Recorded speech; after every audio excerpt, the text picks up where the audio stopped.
What's going on YouTube? It's your boy John B. Come back to you guys with a brand new haircut tutorial. Here I kind of want to focus on, like the title says, understanding the guards, Andis guards, wall guards. And here I'm actually doing a haircut on my boy. He's from down here in Hawaii, but he lives in Daly City now. And I barely get to cut his hair. And I only cut it a few times a year because that's when he comes back and visits home. So here I want to show you that this isn't like a tutorial where I'm going to talk about exactly what I do, but more of, like I said, the guard system. So he gets a 6 on top with a bald fade, and he loves having his sideburns still. We call that hooks down here. I don't know what they call that where you guys are from, but this is my method of keeping the hooks dark even when you get a bald fade. So here I'm going with my Andis tail liners, but then I switched to my cordless stem line because these are my hitters. And as you saw from the beginning, I like to line up his sideburns to start off because I feel like that way you can see the fade better and it's easier to fade that way. So I'm gonna continue to bald it out first. And like I said, he barely comes home, so he was only home for a week, and this is literally a cleanup. I cut his hair the day he came home, and this is the day he leaves, he flies out. So sorry if it wasn't too much of a big transformation for you guys, but this is how I like to start it. So with my ice picks, I usually start from the bottom and work myself up. That's just how I learned, and I know a lot of people have trouble with that when they first start cutting hair. So practice that. Practice starting from the bottom of the earlobe. Try to measure that and then work your way up.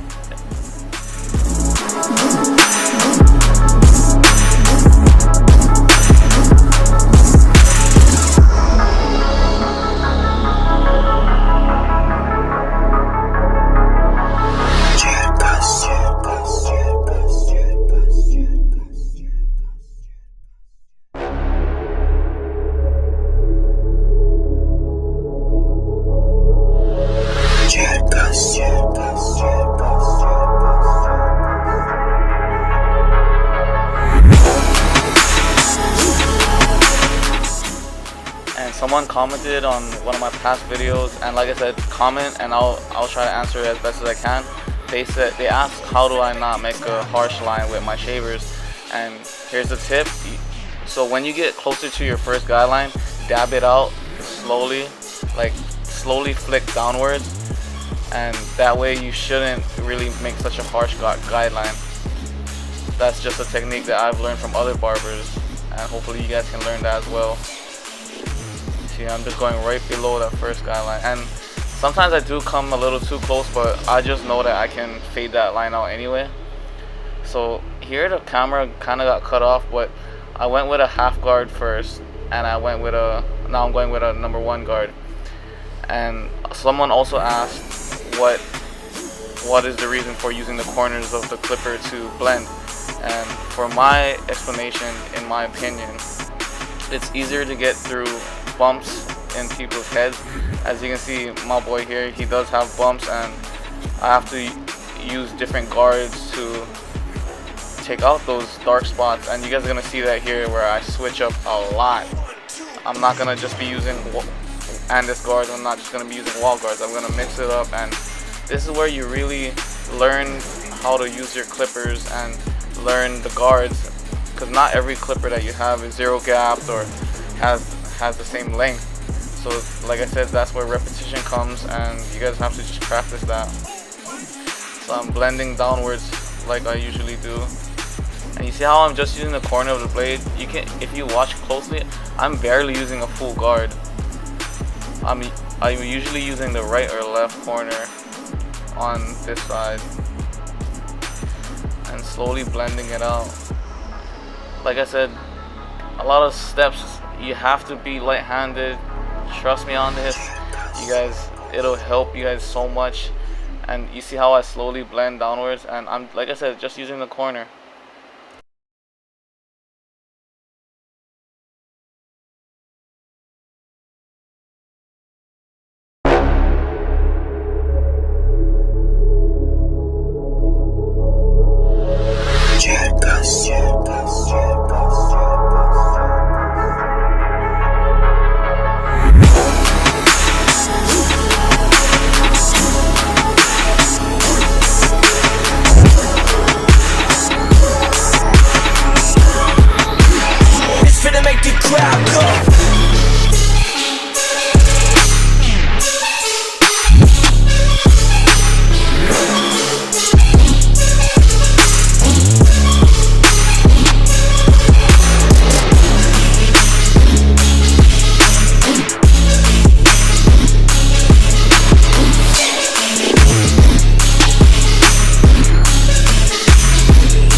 see here, I'm using the 1.5 guard on a wall, seniors.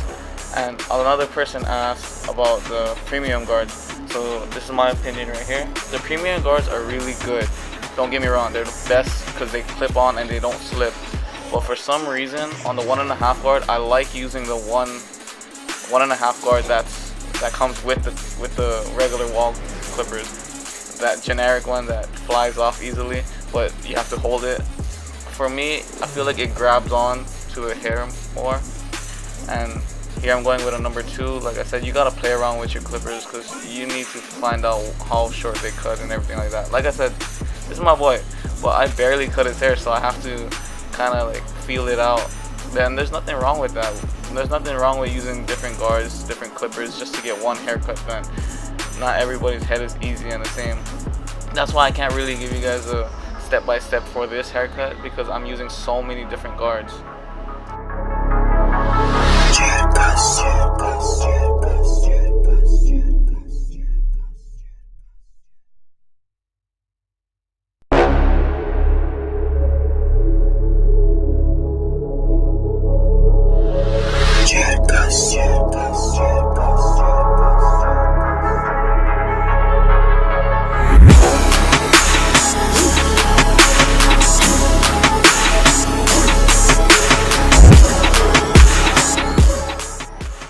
So for this side, I'm going to be doing the same exact steps, blending up, then blending downwards. And like I said here, just really look at how I use the corner of the blade and corner of the clipper just so you guys can practice this technique when you guys are cutting hair on you guys' own. Would love to help you guys even more. See how I'll go with the 1.5 guards. Just using the corners and using whatever guard you need to take out that dark spots.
Here as you go closer towards the hook part, to blend that out, I usually go with from a no guard to maybe a half guard open or closed. That's the longest I'll have towards the sideburn area.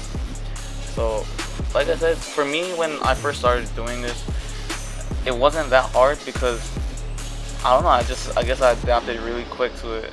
It was really easy for me, and that's the part in Hawaii a lot of people like, leaving their sideburns pointed and stuff like that. So here I'm going with just a no guard open. And like I said, it wasn't really difficult for me to learn that technique. Just like razoring someone's lineup, that was the most exciting part to me when I first started getting into barbering, because I like that clean line them. And that's what that's the most joy I get out of doing someone's haircut.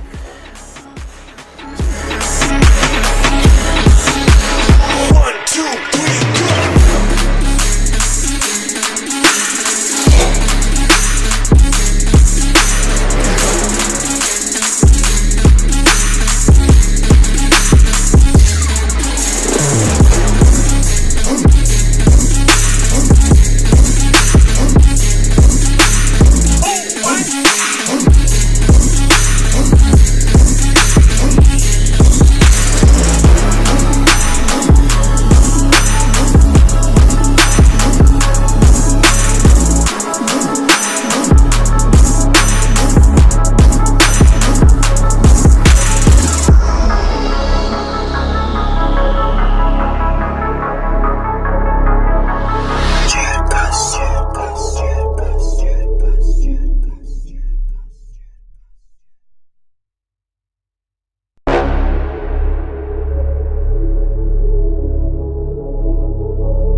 So moving on to his straight razor, I dry shave him because his skin isn't too rough, so I can do it. Not everybody's skin is, guys, so if you guys aren't comfortable with dry shaving, I suggest you put water or shave gel, whatever makes you guys comfortable. But remember, use your thumb or middle finger to stretch the skin. That's the key part in razoring. I don't care what anybody says. You can use all the shave gel, all the water you want, but if you aren't stretching the skin, then you are not getting a clean shave. So be very aware of that and try your best not to cut people, and especially for you beginner barbers, don't go in blind. At least try to have some kind of insight on how to razor someone's lineup, because you can really cut them and leave them bruised and scarred. So that's all for this tutorial, guys. I really hope you guys enjoyed it. I hope you guys got some knowledge out of it. So if you guys like the video, don't forget to like, comment, subscribe. DM me if you guys have any questions or suggestions that you guys want me to do or use for the next video. It's your boy John B, and I'm out.